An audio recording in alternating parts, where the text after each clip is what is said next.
Salut les kikis, quatrième jour de ce montage de kit français. Nous avons le Fafé. Fafé, c'est diff central, support moteur. On va pas encore mettre le moteur dessus, on fera ça après, puisque d'abord on va choisir le moteur que je vais mettre. Je verrai ça par la suite. Je ne sais pas encore.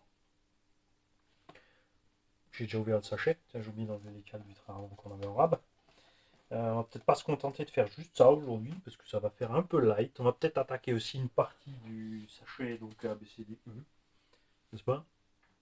Le CD. Non, parce que c'est le C. C. L'arrière, c'est le D. Tiens. Ça, c'est le G. Bah, c'est rigolo. Ah, mais il y a encore le bac à batterie. Le F. ABC. Si, c'est D. C'est comme d'abord le train arrière, après le F. Oh, dommage. Ouais, donc on attaquera peut-être le diff dans l'autre sachet. Hein.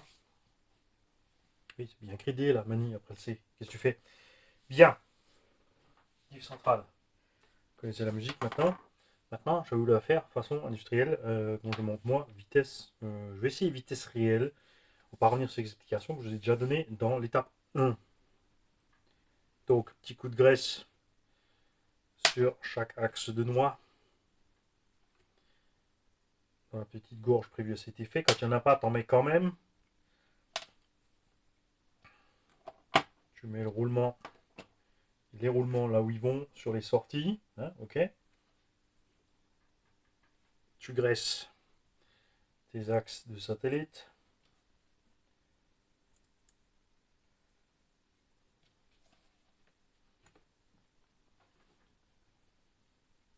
J'arrive au bout du tube, ça sort mal. Parce que le piston est relativement à fond déjà.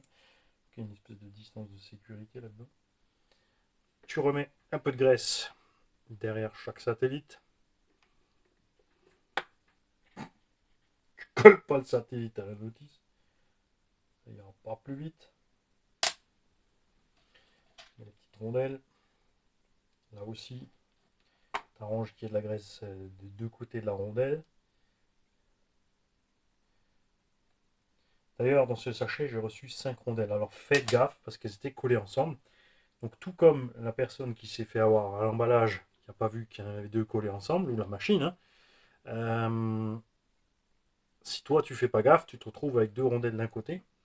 Tu vas avoir un entre-dents éventuellement trop serré sur ton montage de tes satellites. Et ça peut poser problème évidemment. Hein, faites gaffe. Ok.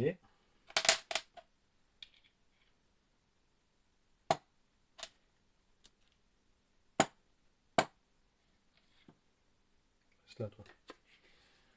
Bon, on peut le mettre par dehors.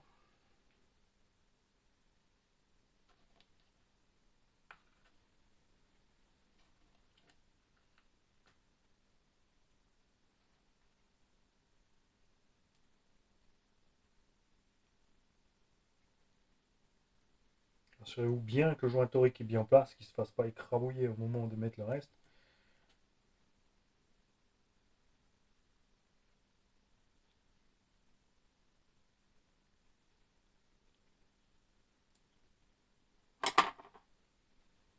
Pensez toujours avoir un outil émoussé, pas tranchant du tout pour le mettre en place si nécessaire. Celui-là, tu le laisses tomber dedans.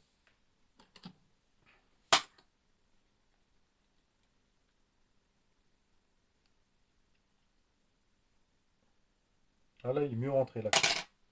Bien. Petit coup de graisse derrière les planétaires.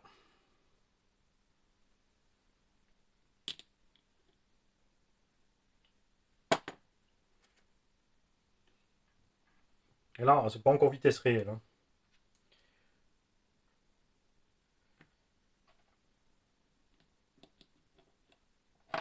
Alors, cam, ça va encore un peu plus vite. S'assure que tout fonctionne. Joint. Comme je dis tout à l'heure, tu colles pas. C'est chacun comme il a envie avec son joint. Au centre, on va mettre 300 000 CST.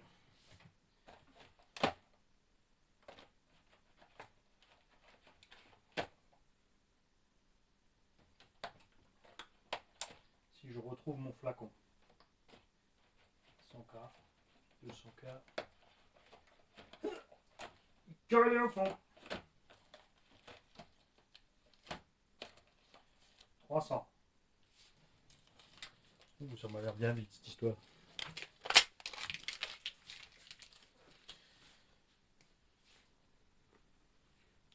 Alors, est-ce que j'ai de l'huile préférée? Non. Je vais l'ultimate parce qu'elle est facile à trouver. Puis j'aime bien avoir des flacons uniformes.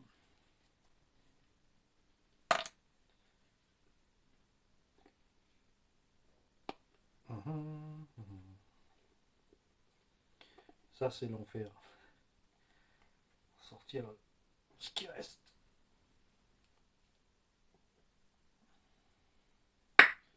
Donc, je répète. Enfin, perso, il conseille sur la notice de remplir jusqu'en haut des pignons. Moi, j'ai jamais mis autant. J'ai jamais vu de notice qui préconise autant. Et surtout, que je mets jamais autant. Plus tu mets de l'huile dure, plus il faut faire gaffe avec la quantité à cause des pressions exercées quand la graisse ou l'huile passe entre les dents, évidemment. Celui-là, on va te le laisser à l'envers quelque part pour sortir le reste. Ah oui, du coup, oui, je peux pas. Ouais, le temps que ça coule, on ne pourra pas monter ensemble direct. Hein. On va mettre le diff central de côté, tranquille. Le temps que ça coule. Ça viendra après. Du coup, on va le mettre de côté aussi. Ok. Et ouais. Tout ce qu'il y a à faire après, c'est mettre le moteur sur le chariot sur le châssis, et ensuite on attaque le diff et la première partie du train arrière.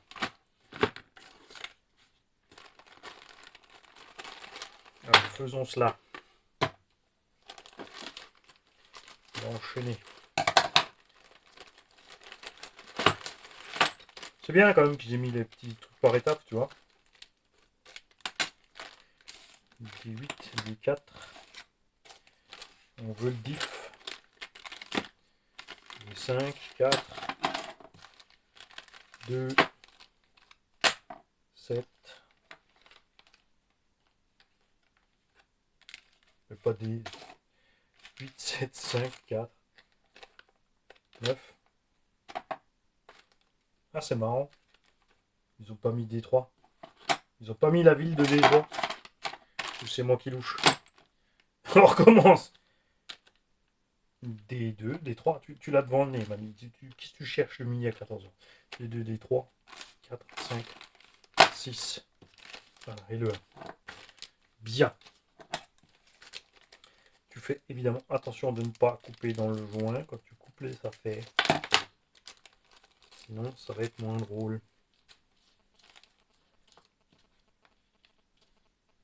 Et là, on a bien les 4 rondelles uniquement, tu vois. Hop, on va bien.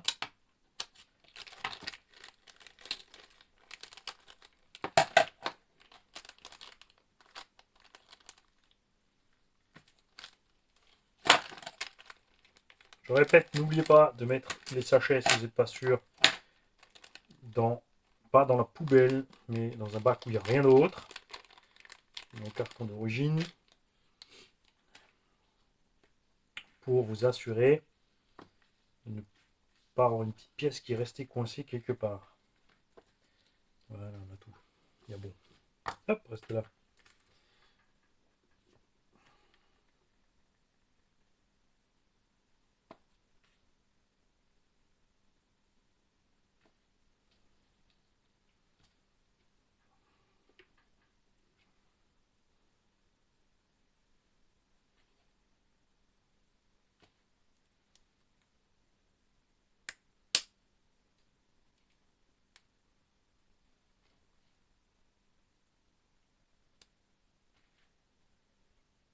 Oui, tu peux faire de 36 façons différentes. L'essentiel, c'est d'arriver au but. Le planétaire aussi, il n'y a pas de droite et gauche. Hein.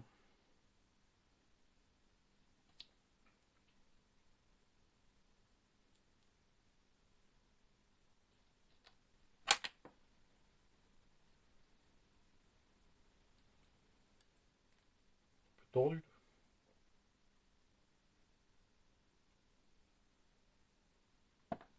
Si vous avez une panne de joint, vous êtes vraiment emmerdé, il n'y a plus de joint ou vous l'avez déchiré, vous pouvez prendre du papier buvard dans ce cas-là, parce que niveau qualité papier épaisseur, il n'y a pas grand-chose là. C'est pas la peine de bidouiller des trucs avec des tétrapacks.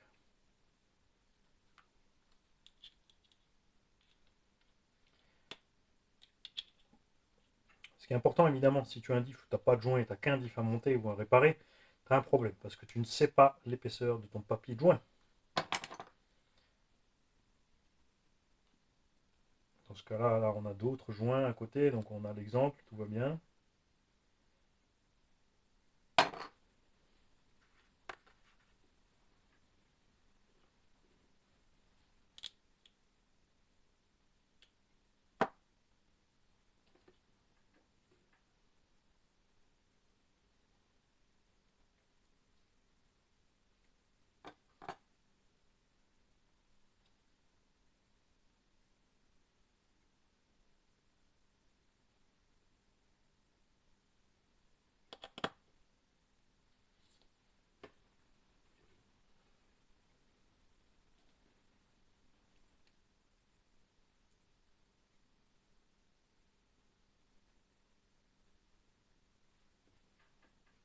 Plus assez sur les doigts.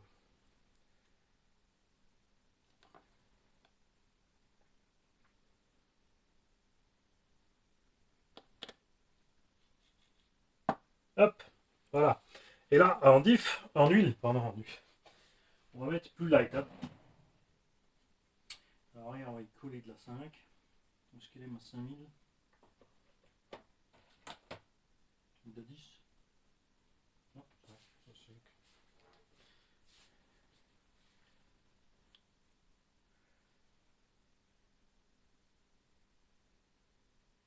Ah, évidemment, ça va plus vite hein, pour qu'elle coule à l'intérieur. N'hésitez pas aussi, regarde, à en mettre dans chaque petite encoche là sur le côté. C'est vrai comment je ne vais pas montrer avec les huiles épaisses, ça va aussi moins bien. Justement là où on les axe.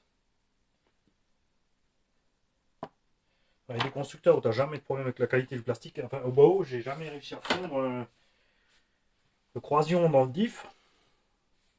Sauf sur l'MT2 en provoquant la chose en 6S en faisant des 8 à fond la caisse. Sur les autres, ça m'était arrivé aussi. Et comme on avait le diff central en main avant, il y a quelque chose que j'ai oublié aussi. Quelque chose qui m'était arrivé aussi sur les Hobbytech. Sur la STR8, j'avais la RG donc, et j'avais la EPX, la version thermique, que j'avais passée en brushless. Je voulais la EPX parce qu'elle avait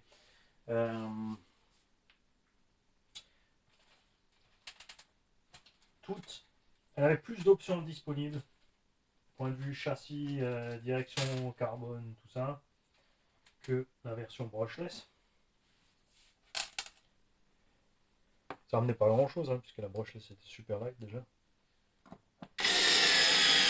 Mais c'est comme toujours, hein. Faut tout essayer.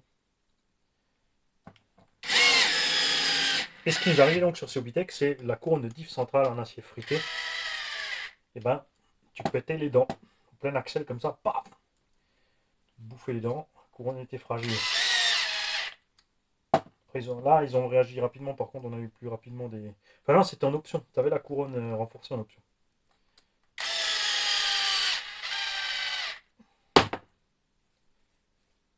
Voilà, ça surtout fonctionne bien. Et c'est le cas. Très bien, diff arrière, ok. On va assembler le central ensemble. 14 minutes, ça va, on y arrive. Essayer, comme dit aujourd'hui aussi, de faire. J'ai resté dans une demi-heure par là, pour les étapes de montage. Là, la couronne n'est pas en acier frité, c'est bien du 19.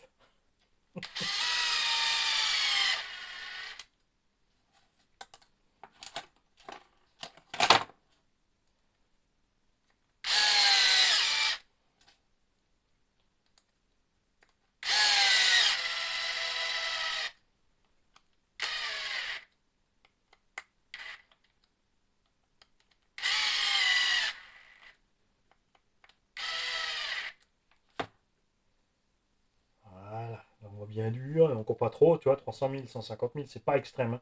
Les pistards pourraient vous confirmer qu'ils vont beaucoup plus haut. On va pouvoir assembler cette partie centrale, et on a vraiment déjà fait le diff pour l'étape suivante. Le train arrière, maintenant qu'on sait qu'il y a du tinil stop à mettre partout. On a les biellettes assemblées, ça je ferai à l'avance, je préparerai les biellettes aussi à l'avance. Puis sinon je crois pour l'arrière c'est tout.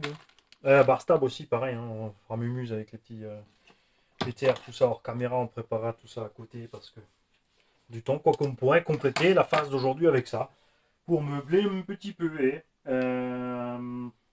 châssis, il est là, pièces centrales qui sont là, bien. Là c'est pas sorcier.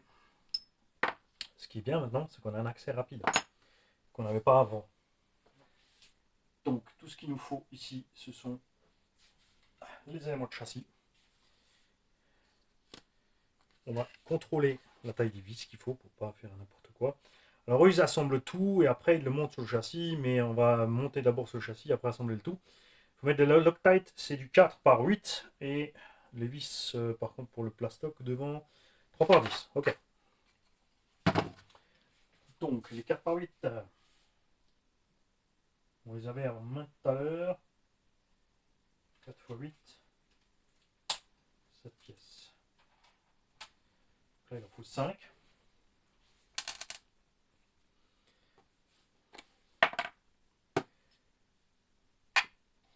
Alors, là, il y a un passe-fil, ça c'est bien. J'aime bien quand il prévoit des choses pour fixer les câbles. Du 4 par 8 en plastique, moyen. Pas trop fan. Je vais vérifier.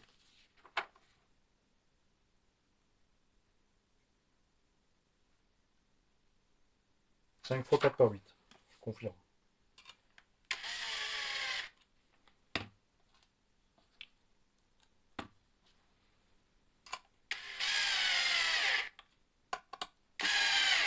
C'est léger, hein. Dans le plastoc, c'est léger.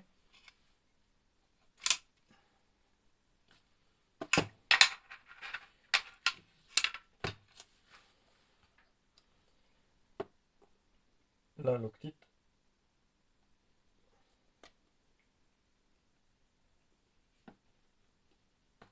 Que tu vois là, quand je.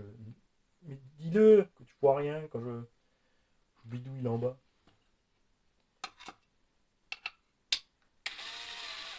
Alors, la pièce support moteur, c'est pareil, il n'y a rien écrit dessus, donc pas Made in France. On n'a clairement pas une finition terrible non plus, c'est une pièce forgée aussi. C'est pas une pièce fraisée, usinée ni quoi que ce soit. Ça n'a pas besoin d'être top qualité, c'est quand même relativement épais, c'est sûr.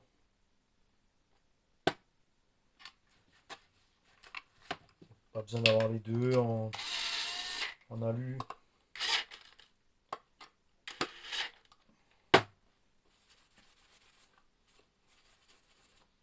Et l'habitude aussi quand je travaille avec la visseuse, t'as vu, je laisse tout mon poignet détendu. Comme ça, je sens venir quand j'arrive au buté, j'ai le temps de lâcher. Si tu es bloqué dedans, souvent tu vas péter les vis.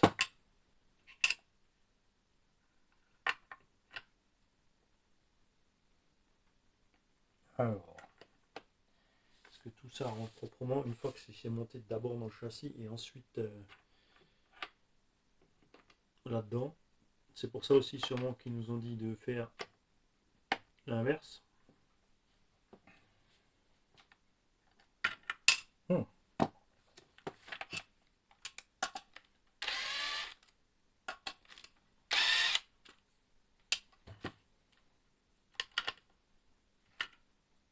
C'est aussi parce que Mani l'a mis à l'envers. J'étais persuadé que le passe-fil va devant. Et le passe-fil il va pas devant, il va sous le diff. Parce que la rainure du roulement est de l'autre côté. C'est bien Longchamp? Oui, c'est bon, t'es bien Longchamp. Hop.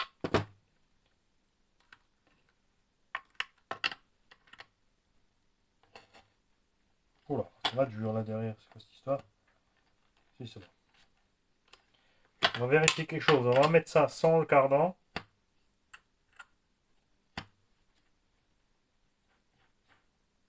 Le montage est serré quand même. Hein.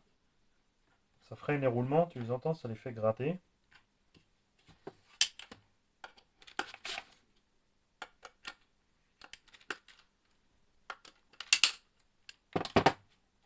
T'as vu la différence? Ça tourne beaucoup plus facile là. Regarde.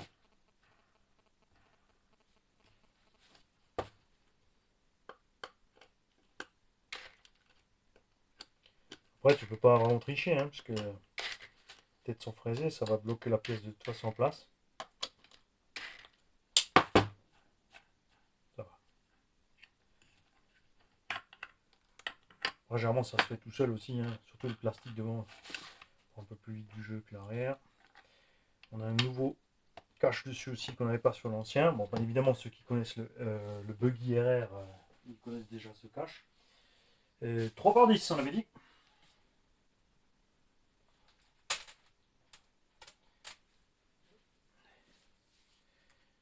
J'ai vraiment envie de voir un constructeur nous faire autre que Timasso. Il y a Timasso qui le fait maintenant, mais un cache fermé là. Ça a transmis un truc de là jusque là, fermé. Basta. Aucun risque de prendre le moindre déchet dans la transmis pour aller flinguer les couronnes pignon ou moteur. C'est pareil, tu ne serres pas comme un âne. Même au tournevis, c'est pareil. Hein. Cette visseuse a beaucoup moins de force que ma main. Là, par contre, tu es dans l'alu. Tiens, est-ce que tu dis de mettre de l'octite là ou pas? Moi, j'en mets pas parce qu'il y a le plastique qui prend la tête de la vis. Donc, je m'amuse pas à en mettre. Non, c'est bon. Je ne conseille pas non plus d'ailleurs. Alors, il te donne un petit tableau aussi pour les pignons. Alors, 1700-1900 kV en 4S déconseillé. Forcément, ça va être un peu lent. En 6-16 pignons de 20 ou 18. Là, à partir de 2121 et 16. Oh la vache, ils ont quand même des gros pignons. Là. Alors, nous, je serai en 6. Je verrai. Je ne sais pas ce que je mettrai. On va voir ça. Voilà. On a encore un peu de temps devant nous. Donc, on va faire ce qu'on a dit. Parce que c'est vrai que chaque fois, on zappe cette étape de la préparation où on va souvent par-dessus très vite. Parce qu'on le fait hors cam.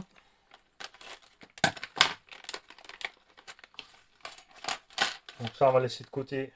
Le moteur, c'est bien, regarde. On précise que tu peux mettre 2 vis en 3 ou 2 vis en 4 mm, tête bombée, pour fixer le moteur. Ça, c'est cool parce qu'il y a de plus en plus de moteurs qui sont fixés en 2 ou en 4. Et pourquoi ils y ont pensé? Ça, c'est très simple. C'est parce que les moteurs Connect Elite, donc les moteurs Surface Taurus, Robadger Connect, sont fournis avec du M3 ou du 4. Ce sont les mêmes moteurs aussi que WS Line.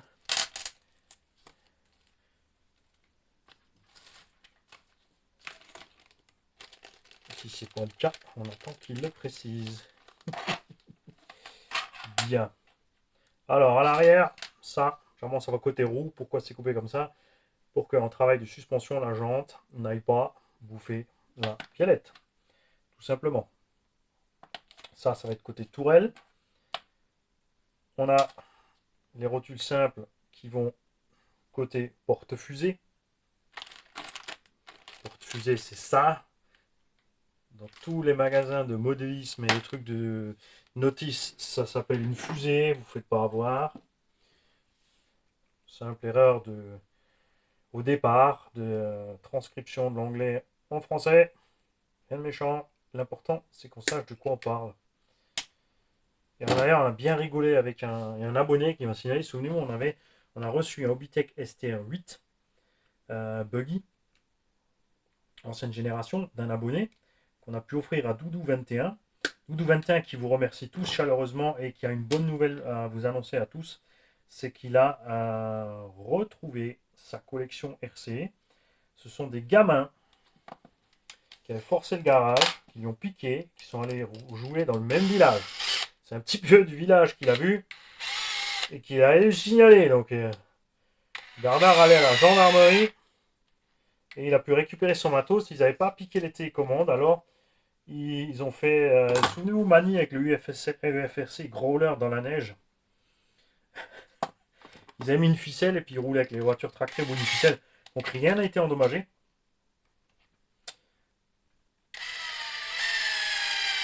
Et bien sûr, une fois de plus, la faute des parents, puisque c'est pas la première fois que ça leur arrive à ces enfants de faire ça dans le village. Et que les parents, ils savent pas comment faire pour pas que ça recommence. L'éducation positive, c'est beau. Je crois que ceux qui ont pondu l'éducation positive n'ont jamais eu affaire à des vrais gamins, mais que à des enfants types en fait. Des gamins crème, comme ma Gigi quand elle était petite. Ma Gigi quand elle était petite, eh ben, elle se mettait dans un coin avec un livre, elle lisait son livre et tu l'entendais pas de la journée. Jamais un mot plus haut que l'autre. Par contre, quand tu avais un petit mani à la maison, tu peux demander mon. T'as beau tenter le positif, marche pas. Même le négatif, moi c'est simple. Si j'étais pas KO, ça comptait pas. Le son pas enregistré. Fallait toujours faire un reboot pour enregistrer la leçon. Alors je suis paniqué, oh il a mis ça dans la pince. Oui, la pince a 4 coins, donc les 4 coins verrouillent parfaitement les 4 angles, tu vois, regarde. Tu as les petits angles là, tu te chopes dessus, tu te prends dedans et c'est fait. Tu n'es même pas obligé de serrer, tu vois, tu tiens juste ta pince et ça tient dedans. Hein. Arrêtez de paniquer, il y a plein d'outils qui ont plein de fonctions. Et là, regardez la bêtise que j'ai fait, parce qu'on papote ensemble. Je voulais mettre les tous du même côté et je ne l'ai pas fait. J'ai mis à peu près la bonne longueur, mais j'ai pas mis du bon côté. Pas bien, mamie. Du tout, pas bien. Alors, et nous, on veut tout à gauche. Et là, ce qu'il ne faut pas se faire avoir uniquement après, c'est la rotule côté tourelle de suspension. Hop. Je suis pas trop content d'avoir ces pièces-là sur ce kit. Comme c'est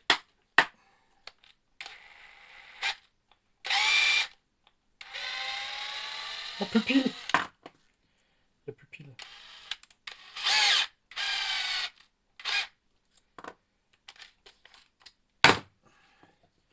Parce que j'ai bien l'impression que c'est les mêmes qu'on avait déjà à l'époque. Ça m'arrive de péter. J'aurais bien aimé avoir à l'époque, il y avait déjà les options un OG au durci ou titane, je ne sais plus.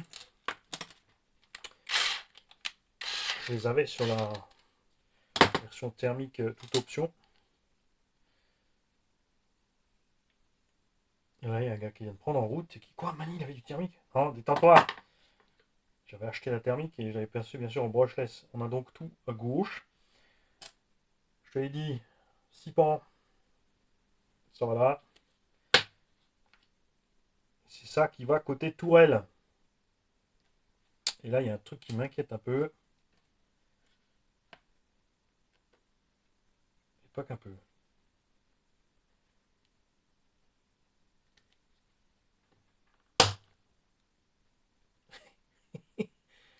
C'est quoi ça? Ça tient pas? Oula. Ouh, ça va pas me plaire ça. Eh, vous avez vu ça les gars? Regarde ça. Qu'est-ce que c'est que cette histoire? Ah bah on va aller loin comme ça. Ah la vache. J'y crois pas. Bon, on verra ça au moment de les mettre. Mais là, clairement, il va falloir changer ces pièces. Hein. Ouh, boudiou. Pas bien. Mais alors, pas du tout.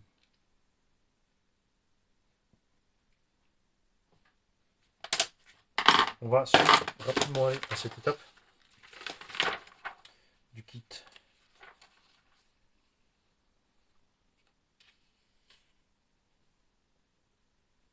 Oui, il n'y a rien, hein, c'est vissé comme ça dessus. Bon, bah ça va aller nulle part, les gars. Hein. Alors moi je vais voir dans mon arsenal de rotules si j'ai d'autres rotules. Et si j'ai pas d'autres rotules, on mettra carrément des chapes et des rotules au bas haut. Pour pas changer. Pourquoi toujours au bas haut? Parce que c'est pas cher. Et la qualité est là quand même, donc on n'a pas ça. On va préparer le bar stable. Hop. Parce que j'avais zappé cette préparation avant. Donc là c'est bon, c'est vide. Bien. Donc il nous faut le petit BTR. Là du BTR il t'en faut. Hein. Il t'en faut deux pour faire ça.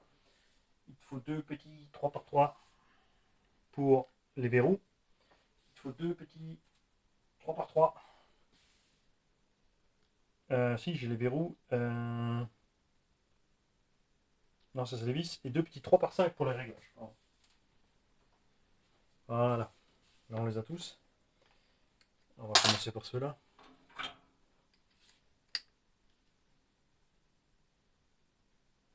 Donc 3x3. C'est là pour verrouiller la barre. Ça sera comme à l'avant. Très certainement. Ça va être là. Donc ne le mets pas d'abord puisque tu ne pourras plus mettre le truc. On va bien sûr d'abord le chaper.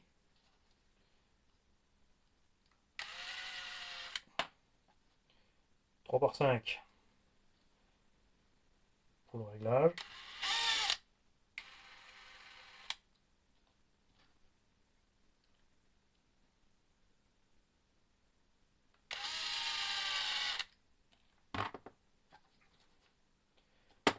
Je sais pas combien, 10 ou 12 pour la rotule elle-même.